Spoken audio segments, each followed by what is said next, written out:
Are your people working hard but not reaching their full potential? The problem is not effort, it is development. At the Modern Observer Group, we transform workforce development into real performance. Our human-centered achievement programs help your team think better, communicate stronger, and execute at a higher level. That means higher employee engagement, stronger leadership, and measurable results across your organization. If you want a workforce that performs, leads, and delivers, it is time to invest in your people. Visit modernobserver.com and discover how the Modern Observer Group helps you build a workforce that wins.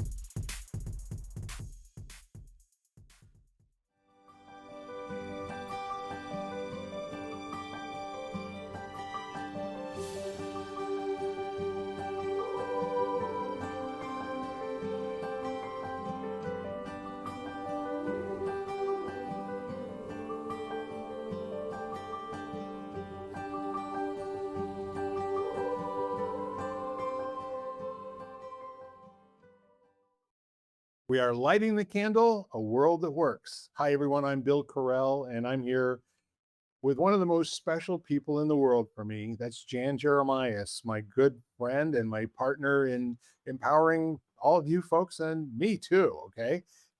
Let's not leave that out. It's very important to me. How are you doing today, Jan? I'm okay, Bill. I'm here, and so it's good to see you. It's been a few weeks, so yeah, it's good to see you. Absolutely. It's a great thing to see you. A week without Jan is like a week without sunshine. Isn't that what they used to say? Oh, I guess so. Yeah. So anyway, speaking of sunshine, there's been this heat wave in different parts of the world.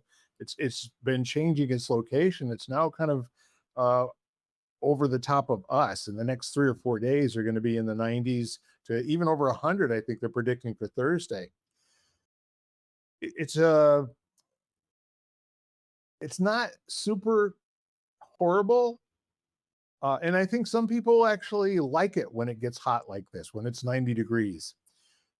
It just makes me think of another time. There was a period back in 1995 when my mother-in-law was living with us. She was with us for just about 12 years, living, here. She helped us so many different ways. Uh, we are still in her debt. We will never, ever be able to, nor is it even worth worrying about whether we we have a debt with her that will never be paid. There, as they say, the goodwill account, that you make deposits in. Her goodwill with us was just so extreme. I mean, it's generational. That's about the best I can say. And now that my children, who she helped us raise for 12 years, are in their, I don't know if you call it middle age anymore, but they're both in their late 40s, Mhm. which they're getting close. And the the legacy is there. It's not just that we're living in this home that she helped us redesign and completely renovate. Um, it's in the walls. She's left so much here for us to see every day and to become so familiar with. And in my mindful state, every once in a while, I get an aha moment and I see something that she either did, like a tree that she may have planted. And she's been, mind you, she's been gone since 95. And the reason I'm talking about this right now is the heat. Uh, Her last month on the earth was interesting. She was very much old school.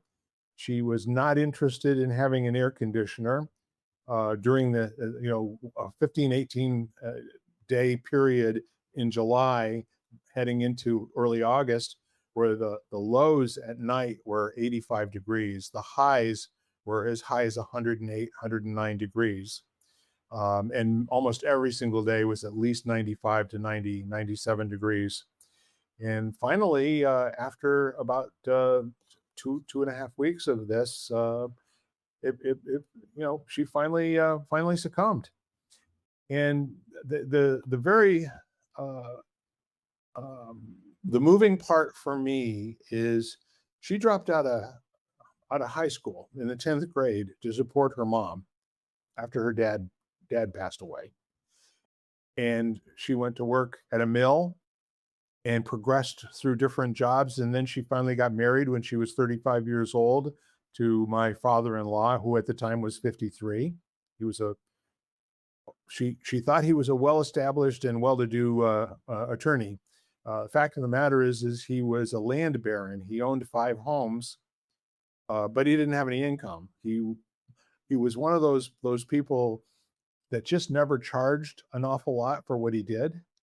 So all of that gets us to the point where we've got this guy who actually went to Middlebury College as an undergrad, up in Vermont, and then he went to Yale Law School for his law degree.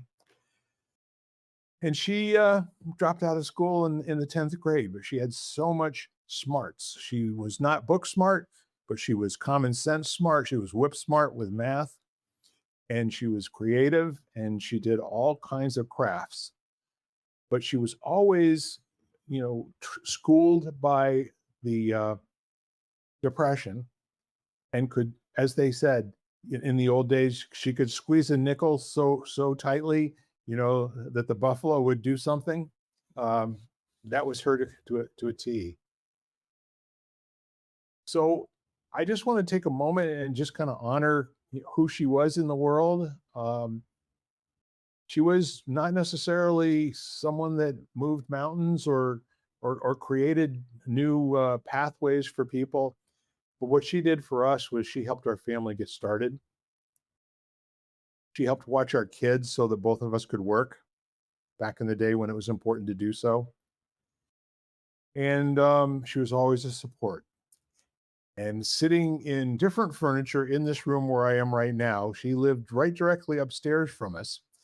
And every once in a while, she'd walk through the door over there, and she'd look at me and she'd go, Bill. And when she said that, I knew that there was probably some sort of a task that she was going to ask for me to get busy on for her. And then we'd sit and talk, and she'd tell me what she wanted to see happen, or she'd ask me a question. But the Bill was always the entree to just something kind of cool in a conversation with her.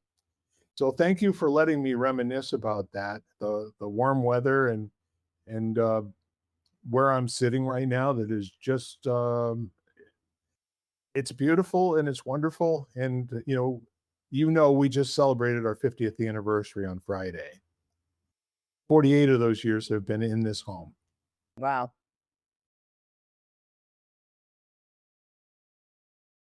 So that was a long introduction to basically say that I'm pretty much today, I'm in awe of what's going on in the world. And I'm really, really over the moon pleased to be spending time with you, Jan. No, thank you, Bill. Yeah, I mean, first of all, happy anniversary. Thank you. Yeah. Um, and just I think that there are, I was on a meeting the other day and somebody asked one of the questions was like, what inspires you? Right. And like, what do you find inspirational? What do you find like awe provoking? Um, and I've always find nature very like inspiring to me. Like look outside to me and you'll see, just I am very, very easily able to like appreciate and to really be inspired like in an awestruck kind of way by nature itself. And then I actually said, and then certain people I can name that I've always found very inspirational. And I said, yes, you could go to people like, you know, that I've met, I mean, that I haven't met, that, like figures that I considered very inspirational in the world. But then I said, but then there are the people that are, which I think of the people I know who I find inspiring, which to me are even more meaningful. Amazing. They're the people that, like, when I look and you think to yourself, like, when I grow up, I want to be like so and so. like those type of people. It's like when I Right. grow up, I want to be like so and so when I grow up. So who in particular, first name, do you recall that you felt that way about? Well, you spoke about your mother-in-law, and my grandmother was very much like that for me. She was just, I don't know, she had an energy and a spunkiness, I guess is a good word, that was just um in so many ways endearing and precious. And she was just, yeah, she was, I mean, unlike many people that lived throughout that, throughout the depression before, life was not, I mean, life wasn't easy, I mean, you realize that life's never easy for anybody, no matter the age they live. I think sometimes we talk about now and we're like, oh my gosh, but life is life. And it's, through the years that it's had its challenges throughout forever. And so I think that she didn't have, but she just had this, she lived in Manhattan, and she basically lived in Manhattan her whole life, except for like a few months where she said, she would even say, so for a few months I lived in the Bronx. She would, like, with this kind of like very negative tone. It was always so funny, would make you smile or laugh. But otherwise, yeah, she just had this. But also, I mean, she went to high school, but she wasn't like, extremely educated or whatever, but always very bright. And you kind of see the value of what they got as an education versus, I mean, we're writing um and penmanship and just basic math were really the things that you needed to live were really stressed in school. Like, and that was very clear by how she wrote and her penmanship and her she was a secretary and a bookkeeper for a furniture maker once my grandfather passed away and she had to work. And so but she was very, she's just very good, really great person and truly inspirational. Like, I don't know that, nobody would probably, she was like an average person, but just this amazing, amazing lady. No, I'm very much appreciating that you got to spend enough time with her to get to know her that well. That's a tremendous gift. Oh, I always looked at it. I mean, we lived together for a while because she lived in the city. And so periodically I like lived with her when I was in college. And after, um, she would even say to you, oh, like, Jan's my best friend. We were very, very close. And so, yeah, I mean, I think in some ways we were much more like almost like, peers versus, her being my grandmother and me being her granddaughter. Yeah, at some point you transcend the roles and you just become friends. That's right. And age doesn't matter, Exactly. where age becomes very insignificant at a certain age. When you're a certain age doesn't really matter anymore. Right. Yeah, when you get to the point where you're dealing on trust and you listen to the other person as if what they have to say matters. Um, I think a lot of my early life wasn't about listening to other people like it mattered.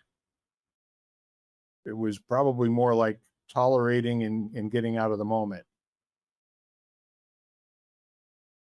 I think I had to get older. Well, first of all, there was noise in my home from the time I was 5 years old. There were four of us, and then when I was nine, there were six of us. So it was all of us plus whatever ambient friends, and I'm saying ambient because there were usually four to six neighborhood kids that were always hanging around the house. We had the biggest house, biggest yard. We had a rope swing. We had all kinds of different things. Um, you know, noisy, just a lot of kid energy everywhere that you can look, and a lot of horsing around. And when when adults were in this situation, we were very much aware of the difference in our roles. Yeah, I think there was, I mean, I'm trying to think of what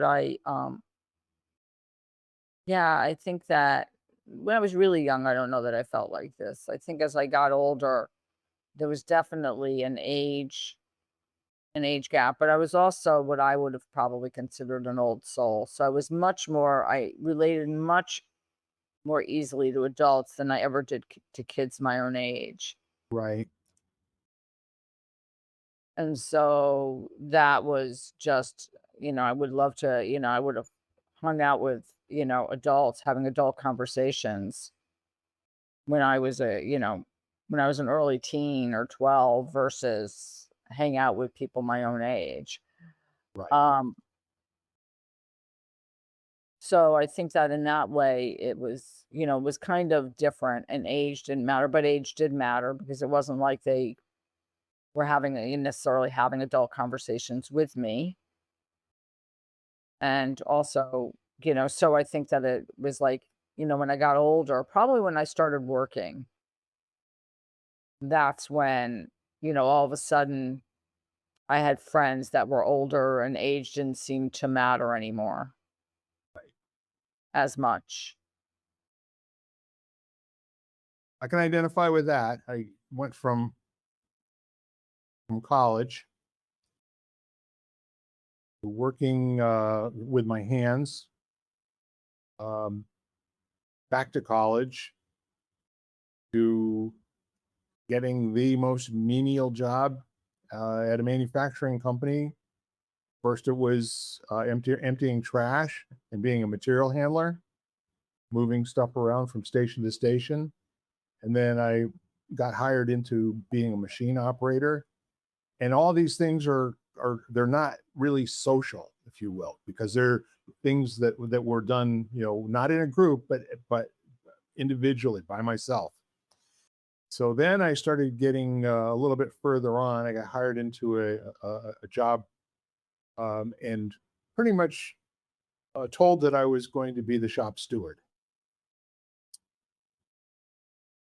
And from the shop steward, I got promoted to foreman, and now I'm in a really social position.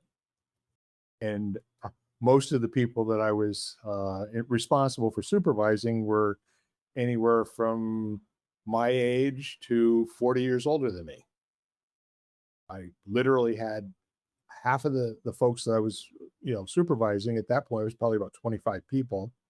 And I would say half of them were at least 50 years old.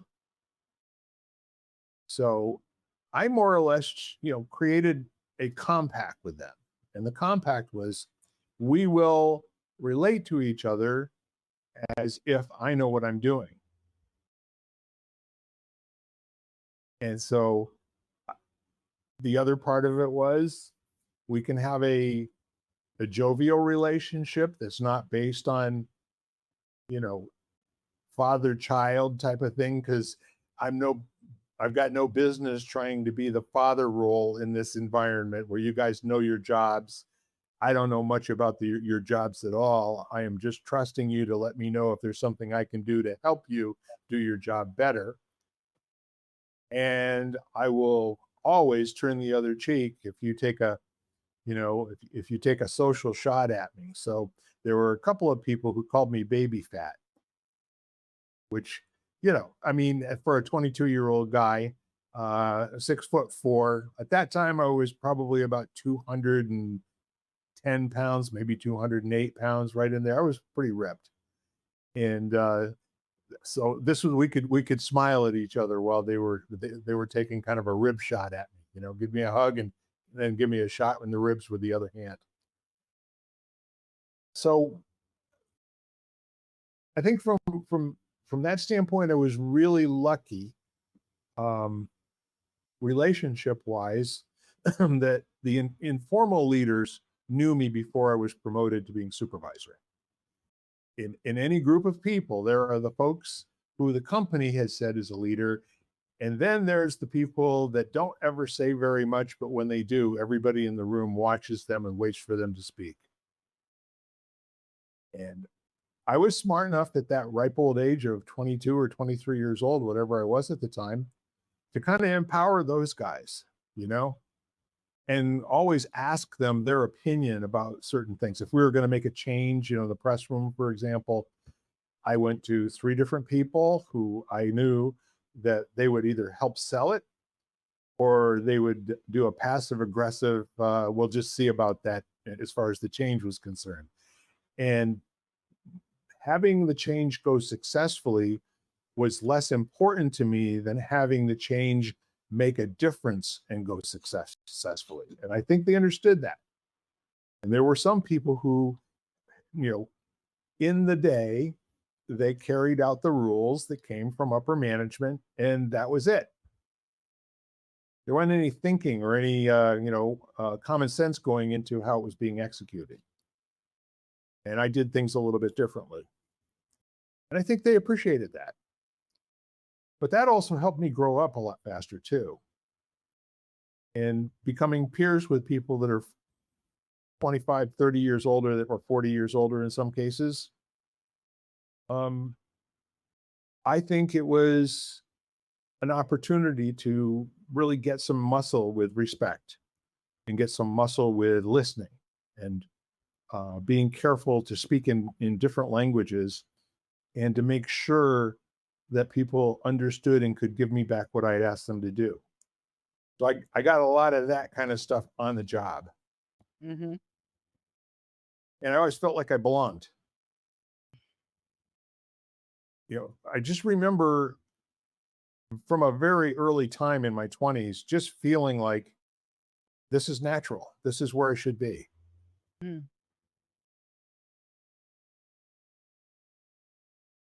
And now, the last 6 or 7 years have all been about networking.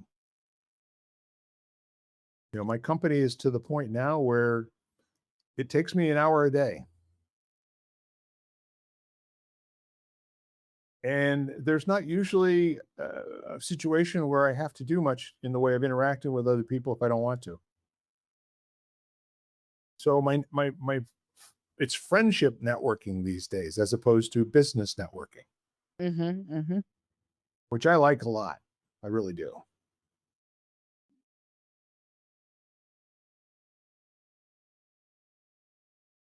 Yeah, I think that it's interesting when, like the way you speak about that, like the transition, but part of, what you liked, you continued, and that was the networking. Yep. It's either that or coming back to really what gives you the most joy out of something. Well, or makes you feel that, and I say joy, it means the most fulfilled, because I think when you feel fulfilled, you're actually in a joyful place. And so I think that it gives you the most joy in life. Like if you're going to spend your time doing something, you might as well be joyful doing it. Keep talking. I'm loving the conversation. Because I think about now that I'm back to teaching so much, and teaching was never the one thing I was never teaching yoga. I was never willing to give up out of everything I did. I really did it because it gave me it made me happy. And so now that I'm back teaching again, I'm like, I'm doing something that really that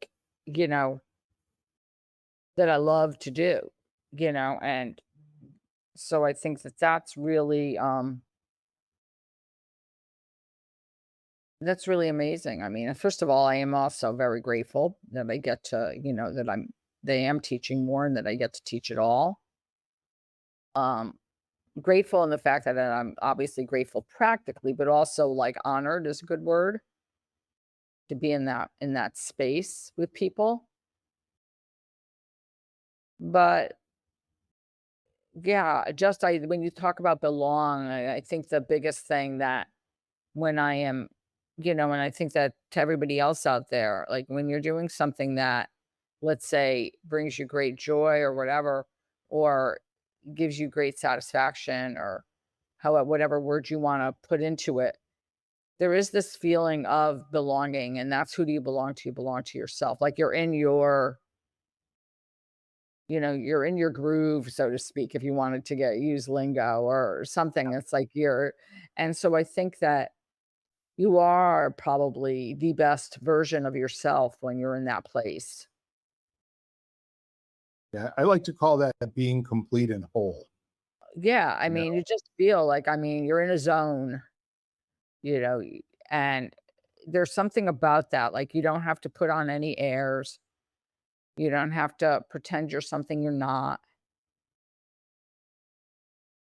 You know, you just feel like you said, like whole, you know. Used to always say, my teacher used to say, yoga is the state of realizing that there's nothing missing. it's like a state of authenticity, you know? Yeah, it is. It is a state of authenticity. I think you're truly authentic. Yeah. There's nothing to change, there's nothing to look at, and there's nothing to evaluate.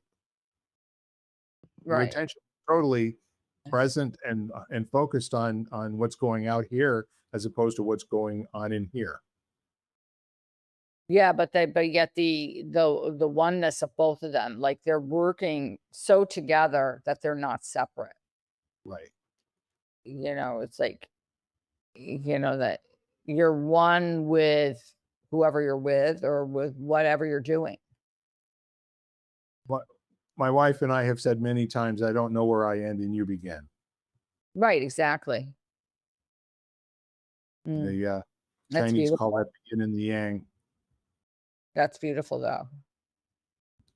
It is, which brings me to another question. Why is there no G on yin?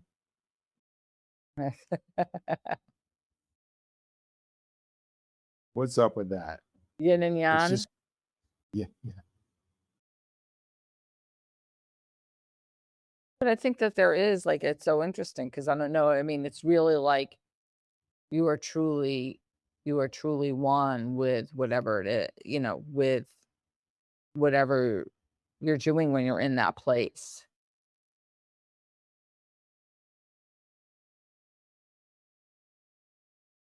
Yeah, we have a lot of different ways to kind of meander around and then come back to being present. The whole mindfulness conversation, there's just a lot of different ways to language accessing authenticity.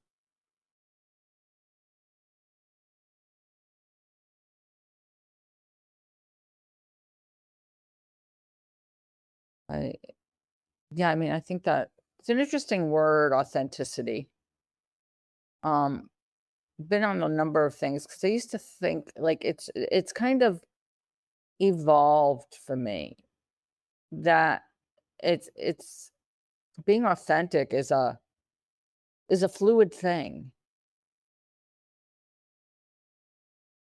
And like in any given situation, like, just because I'm not acting like, or I'm not in a place where I might be expressing all that I am, like just because it's based on situations, just because I'm not, let's say, I'm not overly talking about like the fact that I'm different doesn't mean that I'm not authentic.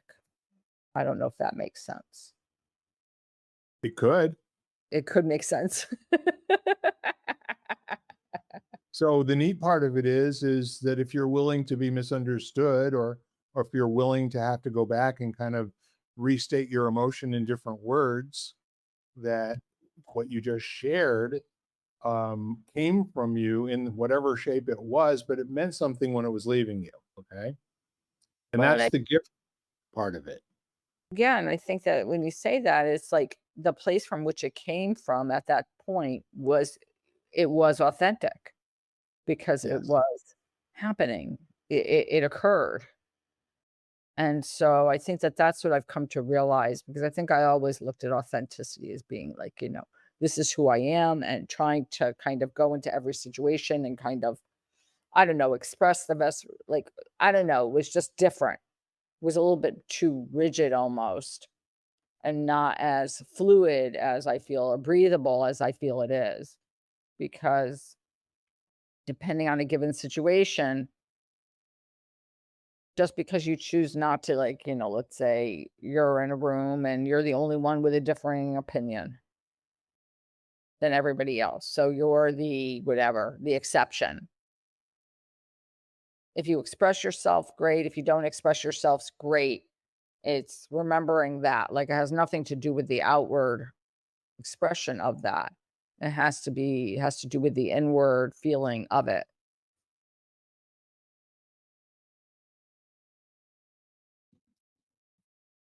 It's pretty interesting. When you think about tying expression to this so-called being authentic, Listening, sorry. I can remember, and I don't know if it was the same for other people, when we were first in some conversations about 30 years ago about um, expressing adulthood as public authenticity. That the adult conversation that's possible is one that transcends everything else and is the most senior way to communicate, based on people who are in a conversation to create something good and not to win. And if there's a sense of competition, or if there's a sense of rivalry, or a sense of winning and losing in a public conversation, then that is no longer authentic. And it certainly isn't adult, because in the purest sense, if you stop and think about what adults can do that others can't, is to take a situation and a conversation and then put it on rails that are now back to creating something good for everyone, as opposed from being upset or being petty, or being outraged, or um, I don't know, offended, or all that kind. Those are all very inauthentic ways to be. And there'll be an argument that, well, no, if I feel that way, really, but you don't really feel that way. That's a trained habit that you have to react to certain things and not know why you're doing it. That's not I being. I don't know that I would agree, because I sit there and I might say that, first of all, I think that to me, what comes to mind is awareness. So if I'm aware that I am not being what I would call, like, I'm not behaving like I would want to behave, that awareness kind of shifts it, because it's not like I'm unconscious and I'm doing it. There is an awareness, because I have done, I think I went through stages and I don't think I realized what I was doing. Now it becomes much more conscious, because I'm like, okay, at this point in time, I might not be behaving like I want to behave or doing what I want to do, but I'm aware that I'm making this choice. And But that's there's an awareness there. And I think that shifts it. and I think you're actually describing what happens after what I was talking about. Yeah, probably, or So at least, I mean, I don't know how much after, because right now, now I would say in my life, when I am not, it's pretty quick that I notice that I'm like, oh, okay, you know, I'm not speaking like I want to speak, or I'm not, so it's not exactly at the same time, but it's pretty close now, because it's on my radar and I'm kind of like always trying to function to the best of my exactly. So that self. millisecond for you, and could be minutes and a half hour for other people sometimes. Yeah, They just can't get off it, okay? And they will not accept responsibility for how their behavior is not working, and that it actually is totally inauthentic, unless they have constituted them as somebody who's going to go out and muckrake and just make everybody else in the world miserable every opportunity that they get. In that case, they're winning their game. But most people don't operate from there. They usually, the response that's not our best and most genuinely informed intellect are the ones where we get gobsmacked, or the situation just happens quickly. Um, and then the next thing you know, what's coming out of your mouth, the next thing after that starts to defend what you just did that wasn't a good thing that you did. And now there's that whole conversation that goes away from what are we doing together? What are we building here? I agree, except that I think we are human beings. So, and so to me, it's this constant, and I want to, if I use a more positive word, this constant curiosity about, you know, okay, this is how I react, and this is how I respond, and this is how I navigate these types of situations, and, kind of thing. And it's with this very curious, not critical, because I've been there and did that for too many years. Um, Critical way of thinking of like, okay, this is, this is a time when this is really, um, this is a time when I didn't respond well. And I think it's a constant, like, for me, reflection on what that is and why, it's like, and a constant learning, you know. Well, what I especially like about what you're saying is that the authenticity and regrouping back to being no ripples, very smooth, and coming from who you really are as opposed to your ego, you know, is the noticing of it, and the assessing yourself, like being self-correcting or being coachable by whatever environment that you're in, or whatever feedback you get, be it from a person or an animal or a thing, that what you just didn't work. Okay. And it's now no longer personal. I mean, this doesn't make you a bad person because it didn't work. What it means is there's an opportunity here to put a correction in if you choose to. And there are times when you're authentically just going to say, no, I'm going to play this out. Let's just see where this goes, damn it, Well, either And that or just like, I think that there are moments where you sit there and you're just like, okay, I just want to freaking, like, I need to get this energy out. Like, I'm going to yell, exactly. or I'm going to cry because I need to get this energy out. And, you know, I'm going to punch a pillow because, I don't want to punch someone else, when I have this and I'm angry, whatever it is, and I think that there are, and, that might even be, to me, I consider that even constructive, because I think that energy feels like it has to come out in some way, and whatever way. And as long as you're not hurting anybody else or yourself in the process, then let it go. And then you can sit back and take a deep breath and say, okay, Yeah. now that I've let go of that energy, then now let me sit back and reflect, and, um, and just kind of look at the situation and see exactly what I was feeling at that point. Like, what led up to it? What was I exactly feeling? You know, what was I trying not to feel? Yes. Well, here's the goofy thing. You ready for this? I don't know. No, I'm kidding.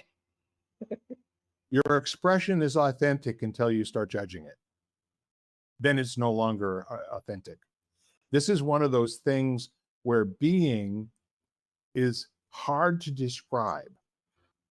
And there's this whole, once you start to talk about what it is and what it isn't, you get to a point and you're still not satisfied that you've really identified exactly or have conveyed it, or that it's understandable in the terms that you're putting out. But for someone to be in a situation and react with a scream, the scream's authentic. The scream's authentic until you decide, well, that got some attention. Let's do it again. It's not, that second one's not authentic, guys. Well, it's also when you start to, and I'm not saying like let's do it again like that. It's more to me the self judgment that comes in. It's Yes, of but you're a like, responsible human being, that's right. Jane. No, There's not a lot of you out there in the world right now. There's a lot of people going, I'm offended and it's your problem because you're in the world and I'm angry at you. You never met me before. That's exactly right. You exist, therefore I'm offended. You know what? Nothing but authentic about that at all. That's totally trained. when I sit there and I'm like, it's like to me this feeling of like it's the, and it is those self checks. I mean, I think that, I think the bottom line is that in general, I'm hoping, or maybe I'm wrong, that people basically know how to act with, well, maybe they don't. The question is, do people know how to act, or do they know what is, and I don't even like to use the word acceptable behavior, because to me, it's beyond that. It's like, just do people know how to behave?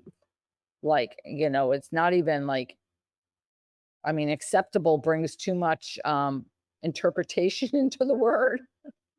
It's like what you consider acceptable behavior may not be what I consider acceptable behavior. Well, I was trained that there's an unspoken social contract in the world, that there's a way to conduct yourself and there's a way to correct, any missteps. That what you do and how you behave in the world, you and I were both trained and we forgot about it to be responsible. It's just part of our wiring, at this point. And I so think that's why we're going to be responsible, self-governing. responsible, and I think we were also trained as to being respectful.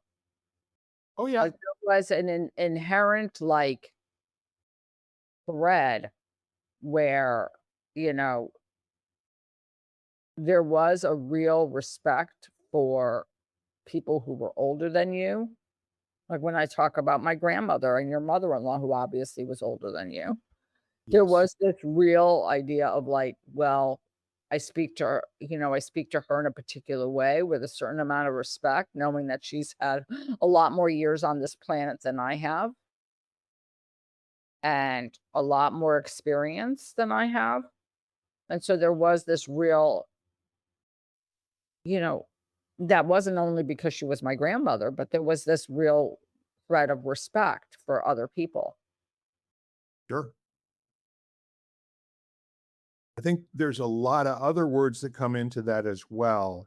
However, when we're talking about authenticity and we're talking about um, the way that you behave in the world and being mindful, there are people who do not have a concept of respect.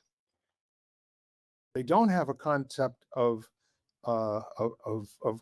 cooperation. They don't have a concept of common decency or common courtesy. They have a concept of self. I am the most important thing or person in the world. And more likely than not, these are not people that have gone to church a lot in their life. We have generations now of folks in the all around us that just don't go to church. They don't have any, like any place where behaviors are being modeled for them in the community. And what they're doing is they're going, to school or going to college and they're getting trained in bad habits. Well, I Many, well, first of all, I would correct you. Would say a church doesn't apply to me, so I'll just say religious organization. They don't right. have. Um, but and I agree with you. I mean, I think that family life is structured that people are busy and not necessarily there isn't that insular family unit necessarily where people might. I think we spoke about this on one of the podcasts not too long ago. Like, I don't think they're getting it at home, and then I also don't think they have any sort of communal place that they're getting it either. And Yes. so there's this huge gap. And after our conversation, I actually had a conversation with a friend of mine, and we were talking about the same thing basically. And we were talking about why that, like, what is it out there? And we were both came to the same conclusion as we had come to, that basically there's that gap where, you know, I think of what was like at the time. I mean, my parents never really hit me that like they weren't like that, like they weren't excessively like I don't think of like, oh my gosh, my childhood, my parents hit me all the time. But let me tell you that if we had been out of line or that we would have said something, maybe we wouldn't have gotten it physically, but we definitely would have been put in our place and told that that was not acceptable. Like you don't speak to somebody like that, or you don't speak to an adult like that, Yes. or a teacher like that, whatever it was at the time. There was also, and it's kind of interesting, and not to say that we have to go back here, but I was thinking about, and I had this conversation with a friend of mine about the fact that everybody was addressed by a title. Like there was that part of respect. Like you would have been Mr. Correll. I was, my friend's parents were Mr. and Mrs. So and so. You didn't call people by their first name. You didn't call people by like, there was a real like kind of that aspect of respect and kind of like acknowledgement for people that was around when I was a kid for sure, and I'm sure when you were a kid. I mean, you didn't call people like I never related to my parents' friends by their first names or my friends' parents. Of course not. In those days, people were their role first, and then they were human beings second. And yeah, I mean, I would never have Mr. or called my Mrs. or doctor or, whatever. whatever it was, whatever their title was, that came with a certain built-in, set of things to be responded to with respect, admiration, all that stuff that, and anymore, I don't know anybody who wants to be called doctor anything, to be honest with you. I think if they do, it's because they're just getting introduced to speak to a room full of 1,000 people. Huh. You know, we kind of set things up like this is not just a person down at the corner bar. This is like somebody who you should listen to. Right. Well, it's always funny because my neighbors across the street, they have two girls and a boy, and they call me Miss Jan. So it always makes me smile, when I see them or their mom's out and she'll say, "Oh, did you say hello to Miss Jan?" And it always makes me smile because my friends' kids called me that, and they could have called me Jan, but I just actually used to think when they were kids and they did it, they were so cute. I mean, now they're in their 20s, so but um but there was um but even if they didn't call me a title, there was this real thing where like I remember my closest friend, if I was over and her kids didn't say hello to me, they would be like, you know, say hello to Jan. Like there was this like you don't ignore people. If someone is there, you acknowledge them. There's our social contract. It was explained to us in words like what's done and what's not done. It's simply not done. That's the Yeah. training that we got from people who wanted us to do well in the world. Yeah, no. Yeah, it's interesting. And when we got to school, we got additional input from people who weren't necessarily all that interested in our having a great life. They kind of didn't care. And, to all of those people who find themselves in a position they don't want to be in, I want to go back to what you said before about the joy. And I'm real interested in what is the access to joy as far as you're concerned?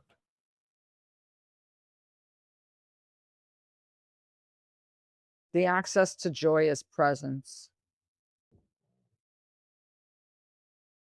I mean, Yeah. I can explain that. I mean, it's about being present. It's about being where I am at any given moment because, you know, otherwise, first of all, nothing is ever perfect. So you're constantly running after joy or running after something that's going to like be better. And I'm not saying that you shouldn't try to have better life, but it's actually being in the moment. because you don't realize that you're missing anything.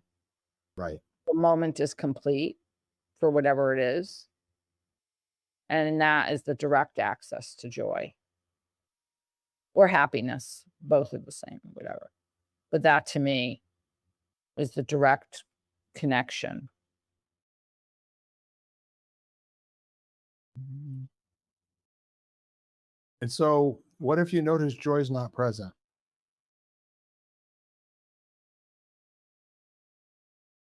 Then I think I look deeper. For me, I look deeper and I think to myself, like, I go back to, okay, if I'm, if joy is not present in this moment, like let's say now, because I'm grieving. Um, I think I don't escape the grief, but I recognize that, like I do recognize that, like I still acknowledge the love that was there. Right. That brings me joy. I think I focus on my breath a lot in a moment if it's overwhelming. And I'm like, that just also gives me presence. I think gratitude then to me is if I notice that I'm not in joy because it's a challenging moment, then gratitude is the next access point to joy for me. It's interesting. And so, in terms of practicing gratitude, do you have a series of steps, or do you have some type of a plan that allows you to be in a state of gratitude? Um, yeah, I think I think that I realized that I to me, just like joy or like a lot of these other things, there has to be a physical state, like there has to be a feeling. So there's not just me saying, oh, I'm grateful for this home, words, or I'm grateful for being, it's the kind of like being present and saying, okay, well, where in my body do I feel that gratitude for my home? Like getting a little bit more detailed about it. Like, what about my home am I grateful for? Um, just so it's not superficial words, because then I don't think it has any impact at all. Right. So it's really almost what you might say embodying the gratitude or actually being present, like trying to get as detailed about it. Like, right now, well, what is it? I'm in my home and it's pretty and it feels safe and it's, and I'm grateful that I have air conditioning, so it's cool at the moment or just the right temperature. And you know, and I have things around me which I truly treasure. And, and for you are describing your home and there's the memories and like it all starts to become a lot more rich and appreciative versus just, I'm thankful for this. Yeah, I agree with you. The the shift from whatever state you're in, whatever I'll call it an irresponsible way of being, an irresponsible state of being, the one that just happened to you, like you're almost in like of a victim response to something that just happened to you, and sometimes you can't get out of it. So it requires a little bit of work and it takes some intentionality and a decision. And your step of inserting gratitude, and that the litmus test isn't that you're saying grateful things, it's that there is a shift, in your way of being and your state of being that's measurable.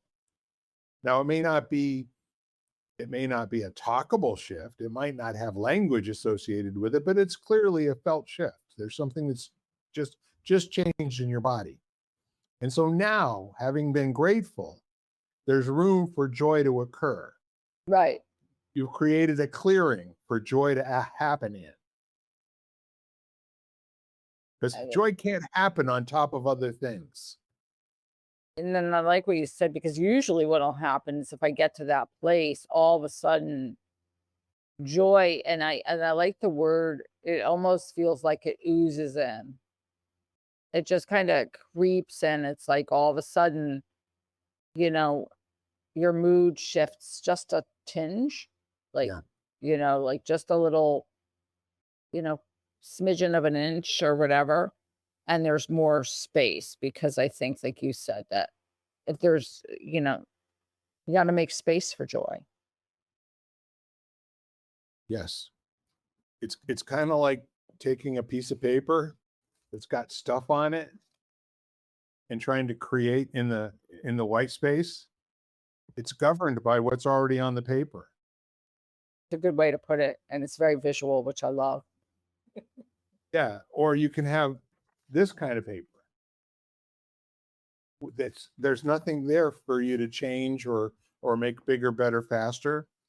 It's just a state of possibility. It's a state of there's a clearing, and now we can put something in there that's not informed by and controlled by and limited by whatever else is already in the space. Hmm. The ability to create the clearing is where, I mean, that's Moneyball. Okay. That ability to work on your own way of being to where you've had some very upsetting news or a very horrible thing happen in your life, and basically say, like my French teacher used to say all the way through high school, he would say, "This is something up with which I shall not put." And, you know, Popeye says it differently. That's all I can stands and I can't stands no more, you know? We're going to do something now. So, however you gain access to it, having made the decision that where you are right now, for whatever reason that you'd like to alter it, and there can be no good reason, or it could be a very, very deep seated, important, significant reason. It doesn't matter. You make the choice, you take responsibility for an outcome, and then you work for the outcome. And people are, I think, more trained to sit around and wait for somebody else to fix their problems. Which I don't know. That I've never seen that bus come. Yeah, neither have I. Either have I. Um, I mean, it's something that I talk about a lot in what I do and all the different areas I work. I mean, I think in the health world that people have gotten used to, like, they'll go to a health professional and they'll quote unquote fix them. And then when that no matter what area of your life that you're looking at that, then there's no responsibility, because it's always outside of yourself, and not within or with yourself. Always looking outside yourself for someone else who's going to fix it, or something else that's going to fix it. Yeah. It's always outside. Well, I have a suspicion, and it goes like this, that I believe that the difference makers of the world spend very, very little time being a victim. And I think the folks that are locked into being a victim with no way out have not had an opportunity to develop that muscle. And I believe that that's the distinction. I don't think that it makes you better, if you can solve, getting yourself out of a Chinese, handcuff thing. I think it's probably more, it's like, the distinction of you might as well be positive. And why would you be positive? Does that give you better outcomes? Hell no. The same stuff's going to happen. But that time between where you are now and when something is resolved is better spent not being miserable. Your life, the quality of your life is so, so much better. I've got a friend who loves to say, I would much rather be the optimist who every once in a while is wrong and things don't go well than the pessimist who is always right, how miserable their life is. Mm. I mean, we've just got, food for about 4 more podcasts just in the Mhm. last 5 Mhm. minutes. Mm.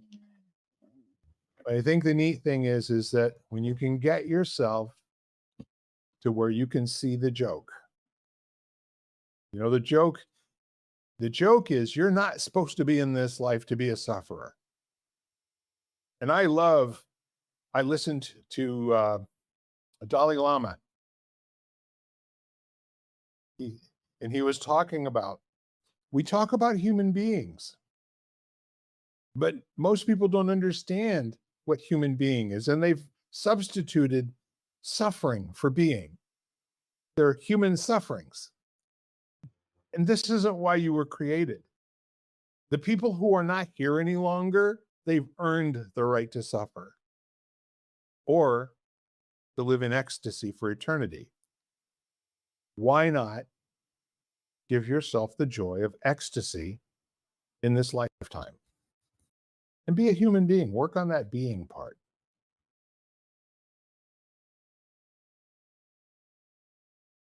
Being in training. I think up until the time that the lights go out for us permanently, I think we're all in that space of constantly ongoing growth and development. And it's funny. I don't know about you, Jan. Are you looking at taking any courses in the future?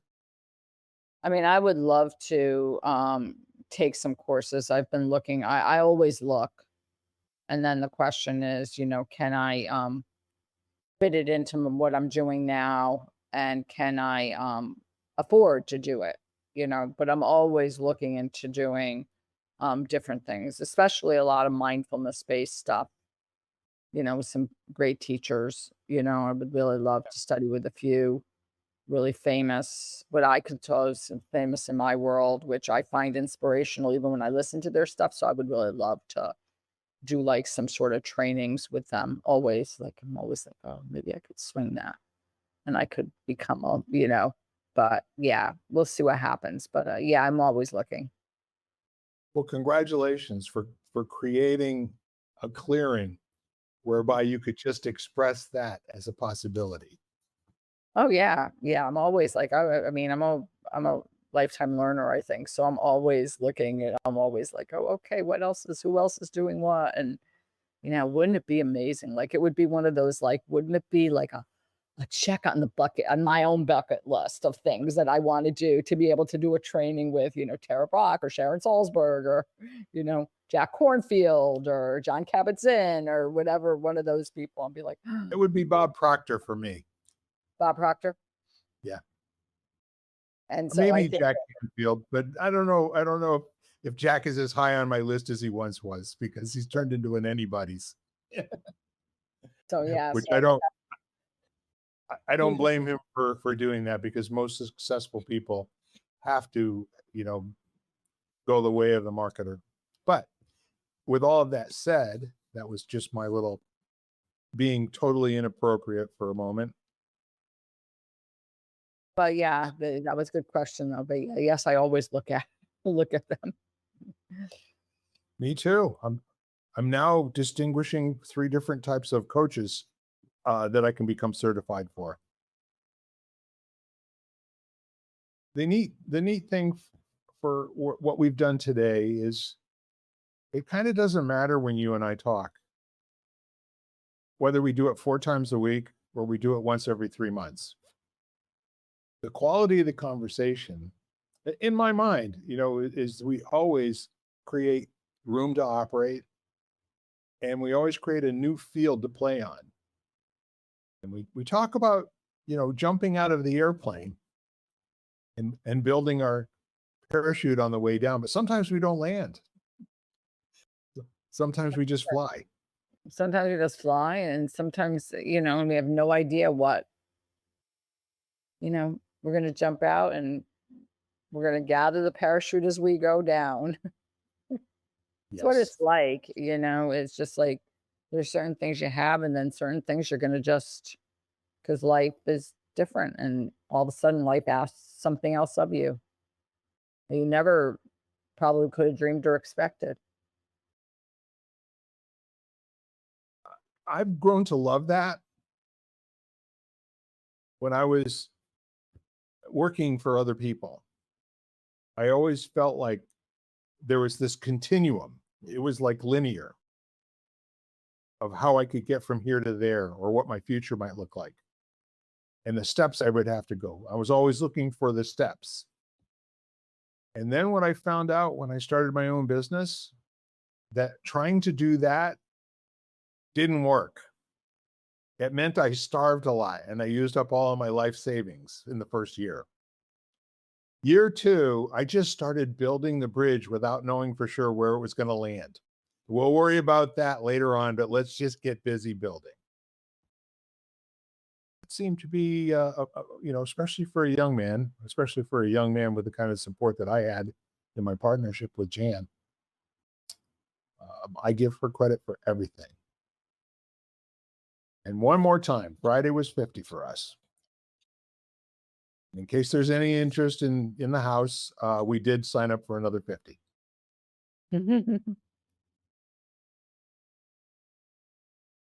So anything to kind of like summarize here or take away or? Oh, gosh.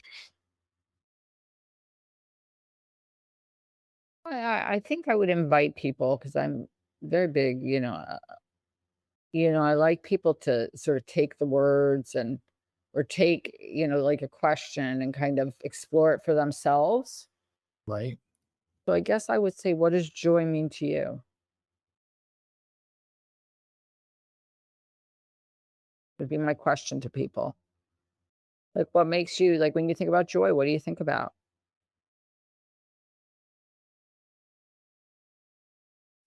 Yeah, that's probably what I would, invite people to do. Marvelous. Well, it's wonderful having had this time with you today and being able to look into your eyes and see that you're okay. It's not only that you're okay, but you've still got fire. Thank you. You're very welcome. So thank you again, Jan. I think that concludes our podcast for this week. Ladies and gentlemen, we're lighting the candle, a world that works. I'm Bill Correll, and you are? Jan Jeremias. Yes. We thank all of you. We love you, and have the best week ever. Have a great week, Bye. everybody.